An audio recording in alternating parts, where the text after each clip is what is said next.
আমি যখন রবীন্দ্রভারতীতে পড়ি, ওই যে আমি বললাম যে দূরদর্শনের নাটক, তারপরে রবীন্দ্রভারতীতে যখন পড়ছি তখন আমাকে দীপা দাস মুন্সি বললেন যে জগন্নাথ গুহ একজন ছেলে খুঁজছে তোর মতো, মুন্সি প্রেমচাঁদের গল্প করছে, আমার মনে হয় তোকে ওর পছন্দ হয়ে যাবে। তারপরে আমি ঠিকানা নিয়ে জগাদার সঙ্গে দেখা করলাম। জগাদা খুব ভালো পিএলটি, ভেরি পাস, উপদত্তের কাছে অভিনয় বড়ো বড়ো বড়ো চাটা খাইয়ে টেয়ে প্রথম প্রশ্ন করলো কি অভিনয় টভিনয় করি, আমি জিজ্ঞেস করলাম, বললো হাল চালাতে পারো? আমি পারি। পারতেন সত্যি হাল চালাতে নাকি বলে দিয়েছিলেন?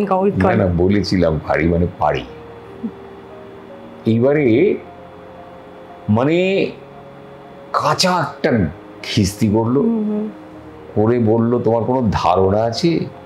হ্যাঁ, ওই হালটা এদিক ওদিক হলে হয় গরুর পা কাটবে, না হলে তোমার নিজের পাটা কাটবে।